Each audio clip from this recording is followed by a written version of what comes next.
역대상 11장 1절에서 3절. 온 이스라엘이 헤브론에 모여 다윗을 보고 이르되 우리는 왕에 가까운 혈족이니이다. 전에 곧 사울이 왕이 되었을 때에도 이스라엘을 거느리고 출입하게 한 자가 왕이시었고 왕의 하나님 여호와께서도 왕에게 말씀하시기를 내가 내 백성 이스라엘의 목자가 되며 내 백성 이스라엘의 주권자가 되리라 하셨나이다 하니라. 이에 이스라엘의 모든 장로가 헤브론에 있는 왕에게로 나아가니 헤브론에서 다윗이 그들과 여호와 앞에 언약을 맺으매 그들이 다윗에게 기름을 부어 이스라엘의 왕으로 삼으니 여호와께서 사무엘을 통하여 전하신 말씀대로 되었더라.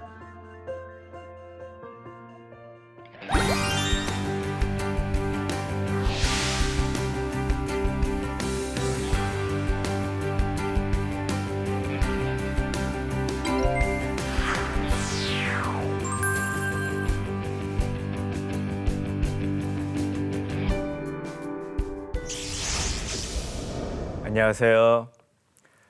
총신대학교에서 구약을 가르치고 있는 이희성 교수입니다. 오늘은 역대상 제4강 사울의 쇠망과 다윗의 흥왕이라고 하는 제목으로 강의를 시작하도록 하겠습니다. 오늘 이 시간 우리가 배워야 할 포인트가 있습니다. 세 가지인데요. 첫 번째, 역대상 10장에서부터 12장까지를 이번 시간에 살펴볼 터인데 이 장의 신학적 의도와 목적은 무엇인가에 대해서 살펴볼 것이고요. 그 다음에 왜 왕권이 사울에게서 다윗에게로 넘어갔는지를 살펴보도록 하겠습니다.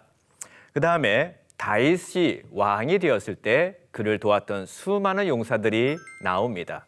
그래서 이들은 누구이며 왜 이들을 소개하고 있는지에 대하여 살펴보도록 하겠습니다.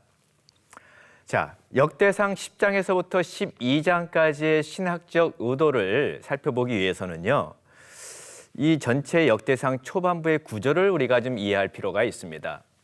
우리가 지난 시간까지 살펴보았듯이 역대상 1장부터 9장까지는 족보에 관한 내용입니다. 계속 족보가 나오고 있죠. 이 족보의 시작은 아담으로부터 시작을 하고 이스라엘의 12지파까지 소개를 합니다.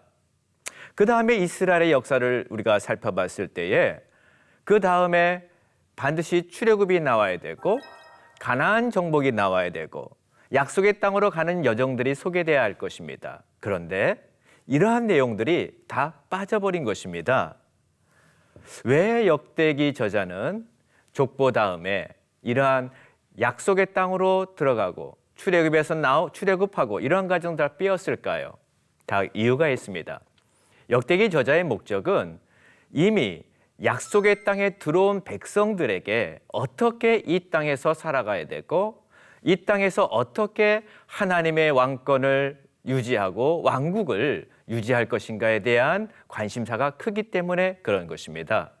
또한 이 백성들은 이 바사 제국이라고 하는 거대한 제국의 식민 통치하에 있었기 때문에 이 백성들에게는 이 바사 제국 하에 이스라엘이 과연 어떠한 의미가 있는가에 대한 관심이 있었기 때문에 이 중간의 내용을 생략하고 왕국에게 집중을 한 것입니다.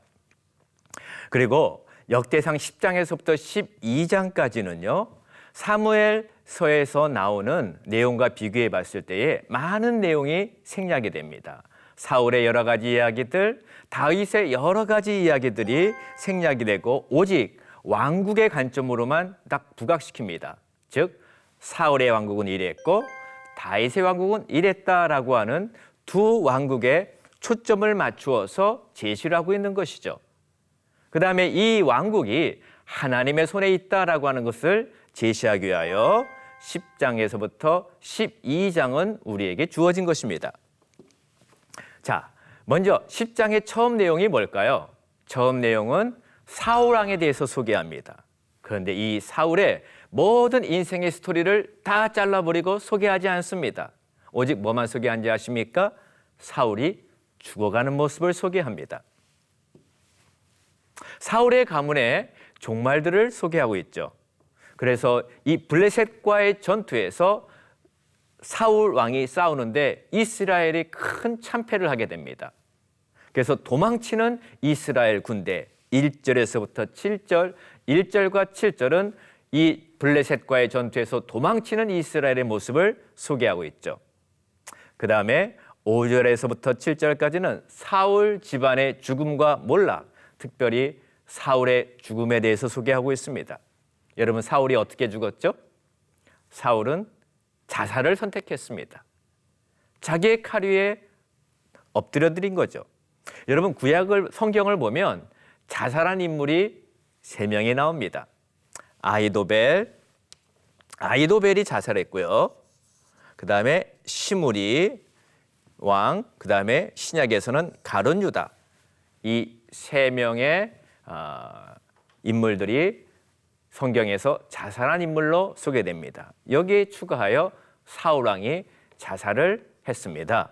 참으로 안타까운 상황이 아닐 수가 없습니다. 자, 그러면 여러분, 사울이 죽었을 때에 참 너무나 비참한 죽음을 했습니다. 한 나라의 왕, 그것도 이스라엘 하나님의 언약 백성의 왕이 자살해서 죽은 것이 얼마나 비참하고 안타까운 소식입니까? 그런데 이 블레셋 사람들은요, 이 사울 왕이 죽은 것을 자기 나름대로는 아주 좋아한 것이죠. 그래서 블레셋 사람들이 이 사울 왕의 사망 소식을 듣고 온 땅 전역에 이 소식을 전했습니다. 그리고 이 사망 소식을 전하면서 특별히 어디에다가 이 소식을 전하는지 아십니까? 블레셋의 신전에게 전했습니다. 신전. 그리고 사울의 갑옷을 그들의 신전에 두었습니다. 그의 머리는, 사울의 머리는요, 다곤 신전에다가 매달았습니다. 왜 성경 저자는 이 블레셋 사람들의 신전에다가 사울의 시체를 두고 갑옷을 거기에 두고 목을 다곤 신전에다 매달고 머리를 거기다 매달고 왜 이런 내용들을 소개했을까요? 고대 근동에서 한 나라와 한 나라의 싸움은 신들의 전쟁입니다. 블레셋 사람들은 의기양양했죠. 우리의 신이 우리에게 승리를 갖다 줬다라고 생각한 것이죠. 그렇기 때문에 이들은 사울의 죽음을 조롱하듯이, 하나님을 조롱하듯이 자기들의 신전에다가 그의 시체를 갖다 놓고 사울의 머리를 다곤 신전에다가 매다는 이러한 참으로 안타까운 일들을 여기서 벌이게 된 것이죠. 여러분, 그렇다면은 사울이 왜 실패했을까요?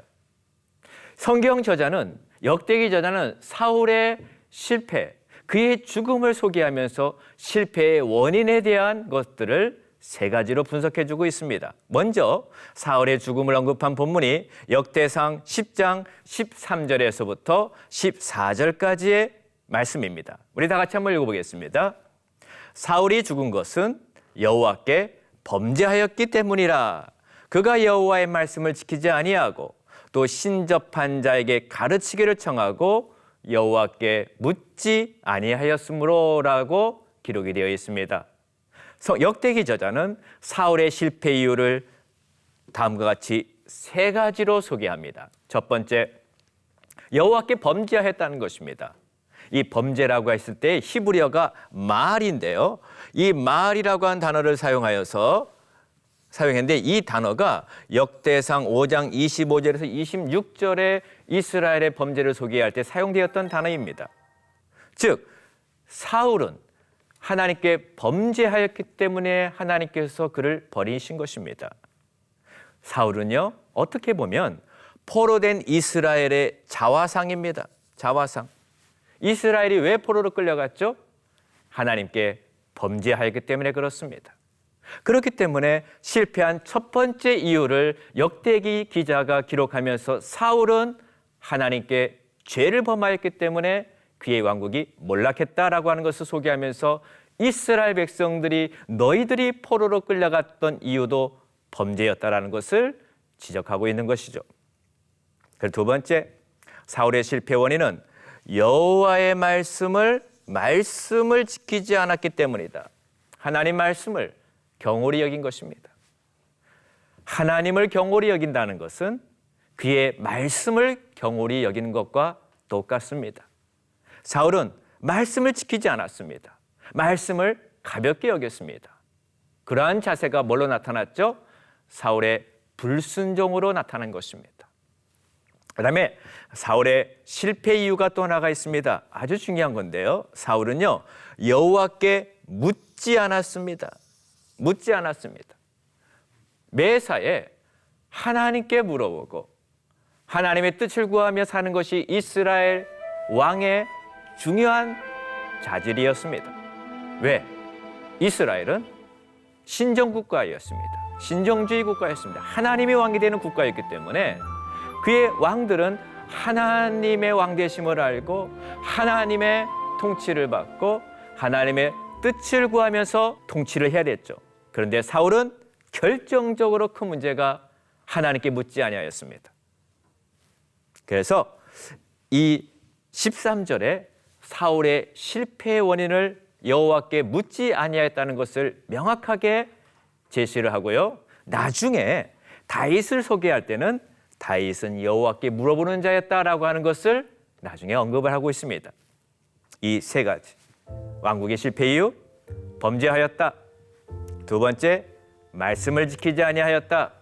세 번째, 여호와께 묻지 아니하였다. 이게 바로 사울과 그의 왕국에 실패한 이유입니다. 이러한 사울의 모습을 보시고 하나님께서는 이제 사울에게서 왕권을 빼앗아 누구에게 넘겨주십니까? 다윗입니다. 역대상 10장 14절에 이렇게 말씀합니다. 우리 다 같이 한번 읽어보겠습니다. 여호와께서 그를 죽이시고 그 나라를 이새의 아들 다윗에게 넘겨주었더라 라고 기록하고 있습니다. 여러분 여기서 주어가 뭐죠? 여호와입니다. 여호와께서. 그리고 넘겨주셨더라. 주어는 하나님이십니다. 그러니까 이스라엘 왕의 참다운 주권자는 사울도 아니고 다윗도 아닙니다. 하나님이십니다. 하나님이 왕권을 주기도 하고 빼앗기도 하고 이게 하나님이십니다. 그래서 다윗에게 결국 하나님께서는 왕권을 이양하시는 모습을 소개합니다. 드디어 이제 다윗이 왕이 됩니다. 왕이 되는 모습은 역대상 11장 1절에서부터 9절에서 이 내용을 소개하고 있습니다. 자, 역대상 11장 1절은 이렇게 기록하고 있습니다. 다 같이 한번 읽어보겠습니다. 온 이스라엘이 헤브론에 모여 다윗을 보고 이르되 우리는 왕에 가까운 혈족이니이다 라고 기록하고 있습니다. 역대기 저자는 의도적으로 중요한 단어를 사용하고 있는데 온 이스라엘이라고 그랬습니다. 제가 지난 강의 때 이스라엘의 족보를 소개하면서 야곱 대신에 이스라엘, 야베스도 이스라엘의 하나님께 기도했다. 이러한 것들을 계속 말씀하였습니다. 여기서도 온 이스라엘의 헤브론이 모여 다윗의 모습을 보았다라고 하는 것을 소개하면서 하나님의 나라의 모든 백성들이 하나가 되어서 통일 왕국을 이루며 다윗을 왕으로 모셨다라고 하는 것입니다. 그 다음에 또 역대상 11장 3절에도 이렇게 기록합니다. 아까는 온 이스라엘 백성이죠. 이번에는요. 이에 이스라엘 모든 장로가라고 한 말이 나옵니다. 모든 장로가 헤브론에 있는 왕에게 나아가니 헤브론에서 다윗이 그들과 여호와 앞에 언약을 맺음에라고 기록되어 있습니다. 두 번째는요. 이스라엘의 모든 장로가 나옵니다. 이스라엘의 지도자 그룹에 있는 분들이죠. 그 다음에 세 번째로는 역대상 12장 38절에 이에 모든 군사가 전열을 갖추고 다 성심으로 헤브론에 이르러 다윗을 온 이스라엘의 왕으로 삼고자 했다라고 하는 말씀이 나옵니다. 그래서 이스라엘 남은 자도 한 마음으로 다윗을 왕으로 삼고자 했다라고 하는 말씀이 나옵니다. 이걸 보면 세 그룹이 나온 것입니다. 온 백성들, 그 다음에 장로들, 그 다음에 군사들입니다. 이거 보면은 성경 저자가 우리에게 뭘 알려주길 원하느냐?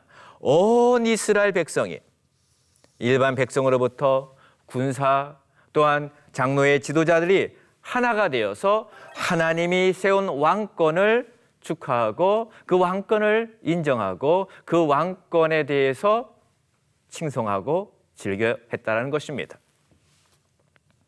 다윗이 왕이 되었을 때 역대상 11장 2절에 이렇게 기록합니다.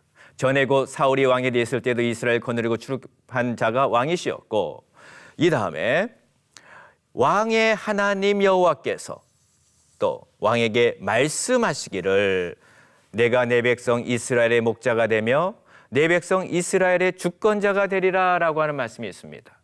다윗이 왕이 된 것은 백성뿐만 아니라 장로뿐만 아니라 군사들뿐만 아니라 여기에는 하나님의 인정하심이 있었다는 것입니다. 하나님의 약속대로 되었다는 것입니다. 그래서 하나님의 말씀하심, 하나님의 약속을 인용하면서 내 백성 이스라엘의 목자가 되겠다. 이스라엘의 주권자가 되겠다. 즉 다윗이 왕이 된 것은 하나님이 인정하셨고 하나님의 계획과 하나님의 뜻과 하나님의 섭리 가운데서 됐다는 것을 강조하고 있는 것이죠. 자, 그 다음에 역대상 12장 3절에 여호와 앞에 다윗이 언약을 맺습니다. 언약을 맺음에 그들이 다윗에게 기름을 부었습니다. 구약에서 기름을 붓는 존재가 있죠. 왕과 제사장과 선지자죠. 다윗에게 기름을 부어서 여호와께서 사무엘을 통하여 전하신 말씀대로 드디어 다윗이 왕이 됩니다. 이렇게 다윗이 왕이 된 것은 그냥 된 것이 아니라 하나님의 약속의 말씀을 따라 된 것임을 강조를 해주고 있는 것이죠. 그래서 다윗은 하나님의 인정, 온 백성들의 인정, 정말 너무나도 완벽한 왕국을 이루게 된 것입니다. 다윗 왕국의 수도가 이제 가나안의 요새 여부스 성읍을 탈환한 그곳입니다. 그곳이 바로 예루살렘입니다. 여부스 성읍은 다름 아니라 예루살렘인데요. 이때 당시의 여부스, 예루살렘은 많은 공격과 위협의 대상이었지만 예루살렘은 다윗 왕국의 수도로 중요했다는 점을 강조하면서 다윗 왕국의 수도가 예루살렘이었다라고 하는 것을 부각시키고 있는 것이죠. 왕이 됐고 수도도 세웠고 점점점 왕국의 아름다운 면모를 갖추고 있는 것들을 바라보게 됩니다. 그 다음에 이제 이 왕국이 백성들의 지지, 하나님의 언약, 수도를 세우고 남은 것은 무엇입니까? 왕국이 강성해지는 것입니다. 그래서 역대상 11장 9절에 이렇게 말씀합니다. 우리 다 같이 한번 읽어보겠습니다. 만군의 여호와께서 함께 계시니 다윗이 점점 강성하여 가니라 라고 기록되어 있습니다. 언약을 얻은 다윗의 왕국이 강성해지는 비결은 무엇입니까? 여호와께서 함께 계신다. 임마누엘이다라는 것입니다. 즉 언약을 이루시는 하나님께서 다윗과 함께 하시는 것이 이 왕국의 모든 승리의 출발점임을 우리에게 보여주고 있는 것이죠. 다윗 왕국은 하나님으로부터 시작해서 하나님과 함께 동행함으로 진행이 되고 하나님의 영광을 위하여 진행되는 것이 바로 다윗의 왕국인 것입니다. 너무나도 아름다운 이상적인 신정주의 국가임을 우리가 볼 수가 있습니다.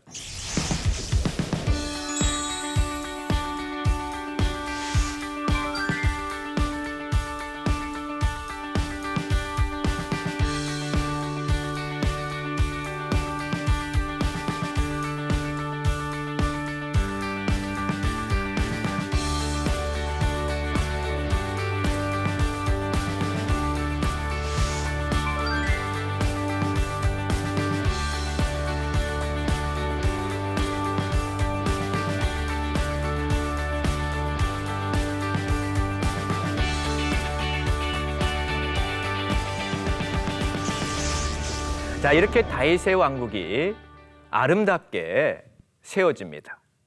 너무나도 완벽한 아름다운 다윗의 왕국. 근데 여러분, 다윗이 이러한 왕국을 하나님께 약속도 받고 백성들의 지지를 받았지만은 혼자 이 엄청난 왕국을 다스릴 수 있을까요? 절대 못합니다. 다윗에게는 뭐가 필요하죠? 돕는 사람이 필요합니다. 함께하는 사람이 필요합니다. 그래서 성경에는요, 역대상 11장 10절에서부터 12장 40절, 굉장히 길죠. 이 긴 지면을 할애하여 이 다윗을 도운 용사들을 소개하고 있습니다. 근데 이 용사들의 목록을 우리가 살펴보면요, 사무엘하 23장도 동일하게 다윗을 도운 용사들이 나옵니다. 그런데 이 역대기에 나오는 목록이요, 사무엘보다 훨씬 더 깁니다. 왜 그러냐? 다윗은 그를 돕는 사람들이 많았고 온 이스라엘의 지지를 받았다라고 하는 것을 강조해주고 있죠. 즉 포로기 가운데에서 돌아와서 아직도 바사 제국의 속박하에 살고 있는 이 포로 후기 백성들에게 다윗 왕국의 정통성, 다윗 왕국의 위대함을 알려주고 하나님께서 세우신 왕국의 이 놀라운 언약의 축복들을 소개하면서 그 시대의 백성들에게 너희들은 바로 이 다윗 왕국의 명맥을 이어가는 백성들이다라고 하는 백성들에게, 포로기 백성들에게 정체성을 심어주기 위한 것입니다. 그 다음에요, 다윗을 도운 용사들은 모든 지파에서 나왔습니다. 모든 지파에서 다윗을 도운 용사들이 한 그룹씩 한 그룹씩 한 그룹씩 나옵니다. 그래서 다윗의 리더십 아래 모든 이스라엘이 통일성을 이룹니다. 그동안 이스라엘은 갈라졌지 않았습니까? 북쪽에 갈라지고 남쪽으로 갈라지고 모든 지파들은 뿔뿔이 흩어지고, 비록 포로에서 이제 본국으로 돌아왔지만 아직도 백성들은 정체성이 없는 상태에서 우왕좌왕, 아직도 바사 제국의 그 통치 아래서 고난의 또 비통의 삶을 살아가고 있었습니다. 이러한 백성들에게 다윗이라고 하는 리더십 아래 과거에 모든 백성들이 통일을 이루었다, 하나됨을 이루었다 라고 하면서 너희들도 앞으로 이 왕국을 세워갈 때 서로 힘을 합하여 하나된 통일왕국을 이루어야 된다 라고 하는 것들을 우리에게 소개하고 있죠. 다윗 왕국의 통일성을 소개하고 있습니다. 그 다음에 하나님께서는요, 하나님 언약을 이루기 위해 다윗을 돕는 용사를 또 붙여주셨는데 역대상 11장 10절 말씀에 이렇게 기록하고 있습니다. 다윗에게 있는 용사의 우두머리는 이러하니라. 이 사람들이 온 이스라엘과 더불어 다윗을 힘껏 도왔다. 그래서 나라를 얻게 하고 그를 세워 왕으로 삼았으니 이는 여호와께서 이스라엘에 대하여 이루신 말씀대로 함이었더라라고 하는 것입니다. 여러분, 하나님께서 다윗을 도우니까요, 하나님께서 다윗과 함께 하시니까 누가 붙습니까? 사람들이 붙습니다. 그를 돕는 사람들이 붙는 것입니다. 우리는 종종 사람을 먼저 쫓아가는데 다윗의 통치의 원리는 그게 아니었습니다. 하나님이 함께 하시고 하나님의 언약을 붙드니까 사람이 붙죠. 그것도요, 주변에 있는 사람들이 어떻게 도왔다고요? 힘껏 도왔습니다. 힘껏. 자기의 사력을 다하여 이 다윗을 돕고 하나님의 왕국을 세우는데 온 백성들이 하나가 되었다는 것입니다. 너무나도 아름다운 모습이죠. 힘껏 도왔다. 자, 다윗을 돕는 자들에게 특별한 현상이 일어났습니다. 특히 베냐민과 유다 지파, 그 남쪽 유다죠. 네, 남쪽에 있는 그 왕국의 남왕국인데요. 역대상 12장 18절에 이렇게 기록합니다. 그때에 성령이 30명의 우두머리 아마새를 감싸시니 이르되 다윗이여 우리가 당신에게 속하겠고 이새의 아들이여 우리가 당신과 함께 있으리니 원하건대 평안하소서. 당신도 평안하고 돕는 자들에게도 평안이 있을지니 이는 당신의 하나님이 당신을 도우심이니이다 한지라. 그들이 다윗이 그들을 받들어 군대 지휘관을 삼았더라라고 합니다. 여러분, 다윗을 돕는 군대 지휘관에게요, 뭐가 임했습니까? 성령이 임했습니다. 참 재밌는 모습이 아닙니까? 이들에게는 군사로서 무기를 잘 다루고 몸의 힘도 강하고 그러한 자들인데요, 하나님께서 이들을 성령으로 감동시켰다는 것입니다. 하나님의 일을 할 때는 하나님의 사람들이 모아져야 됩니다. 그 하나님의 사람들의 특징이 무엇입니까? 성령 충만합니다. 성막을 만들 때에도 하나님께서는 오홀리압과 부살레를 들어서 사용하셨습니다. 그들에게 뭐가 임했습니까? 성령이 충만한 자들이었습니다. 신약에 가보면 초대 예루살렘 교회를 섬겼던 집사들이 있습니다. 7집사. 특징이 무엇입니까? 성령이 충만한 자들이었습니다. 이처럼 다윗을 돕는 자들에게 성령이 임하였고, 여러분, 성령이 임하면 뭐 어떤 현상이 일어날까요? 분별력이 생깁니다. 이들에겐 분별력이 임했습니다. 그렇기 때문에 이들이 뭘 받습니까? 당신의 하나님이 당신을 도우심, 즉 하나님께서 다윗과 함께 하시는 것을 보게 된 것입니다. 이러한 것들을 볼 수 있는 영적인 눈이 열리게 된 것이죠. 너무나도 좋은 사람들이 다윗 주변에 몰려들었습니다. 그 다음에요, 역대상 12장 22절에 이렇게 기록합니다. 그때 사람이 날마다 다윗에게로 돌아와서 돕고자 하며 큰 군대를 이루어 하나님의 군대와 같더라. 여기에서요, 날마다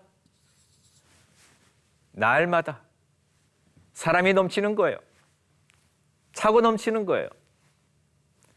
여러분, 일하다 보면은 사람 찾기가 쉽지 않아요. 좋은 사람 찾기가 쉽지 않아요. 그런데 다윗 왕국에는 좋은 사람이 모여드는 것입니다. 그리고 다윗에게 돌아와 그를 돕고자 하는 자들이 모여들었습니다. 다윗을 돕고자 하는 자들이요, 큰 군대를 이루었다라고 말합니다. 하나님의 군대와 같다라고 말합니다.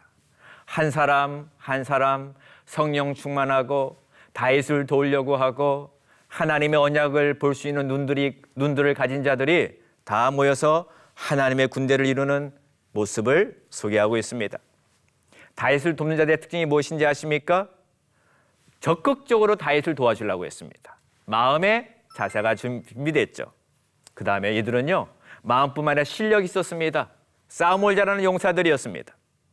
그리고 이사갈 지파 같은 경우에는 시세를 알고 이스라엘이 마땅히 행할 것을 보여주는 자들이었습니다.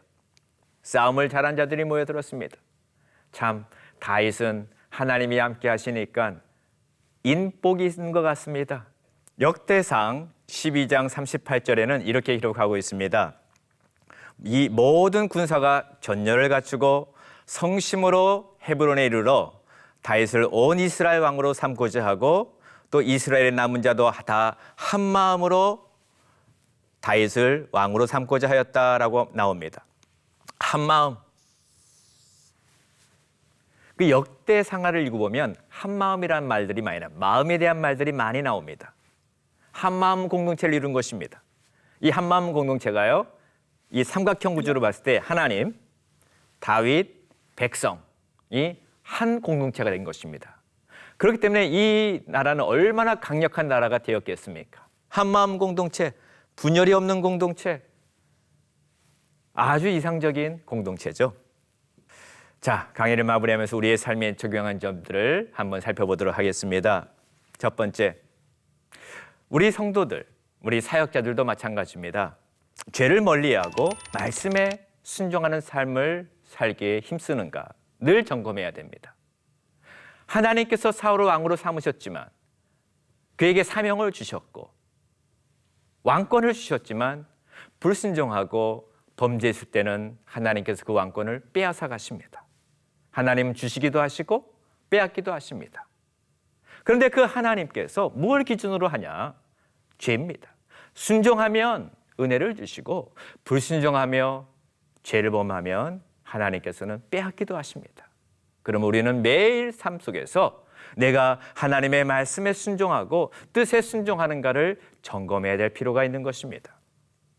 그 다음에 우리가 다윗이 나라를 건설했던 것처럼 우리는 하나님 나라, 예수 그리스도의 나라를 위하여 부름을 받은 자들입니다. 우리 한 사람 한 사람은 다 그리스도를 왕으로 모시고 구약에서는 다윗을 왕으로 모셨지만 신약의 우리들은 예수 그리스도를 왕으로 모십니다. 왕 예수님을 왕으로 모신 자들이 갖춰야 될 중요한 덕목이 무엇입니까? 우리에게는 첫 번째, 성령이 충만해야 될 것입니다. 성심성의껏 주님을 사랑하고 주님의 일을 도우려고 해야 될 자세가 필요하고 실력을 갖춰야 됩니다. 다윗의 용사들이 싸움을 잘했던 것처럼 우리는 실력을 갖춰야 됩니다. 세 번째, 예수 그리스도를 왕으로 모시는 교회와 믿음의 공동체는 어떠한 모습을 가져야 하는가? 한마음 공동체입니다. 그리고 다윗이 왕이 됐을 때 모든 공동체가 모여서 나눔과 교제가 일어났고 그들에게는 기쁨이 충만하였습니다. 이게 바로 예수 그리스도를 머리로 삼는 공동체의 특징입니다. 한 마음을 가지고 서로 나눔과 교제가 있고 그다음에 기쁨이 충만한 공동체, 성령 충만한 공동체. 이러한 공동체와 교회가 바로 저와 여러분들의 교회와 믿음의 공동체가 되기를 바랍니다. 오늘 강의는 여기서 마치겠습니다. 다음 강에는 이제 다윗이 예루살렘으로 언약궤를 옮기는 장면이 나옵니다. 그래서 5강은 언약궤를 옮기는 다윗에 대하여 우리 다 같이 한번 살펴보도록 하겠습니다. 그동안 시청해 주셔서 너무나 감사합니다.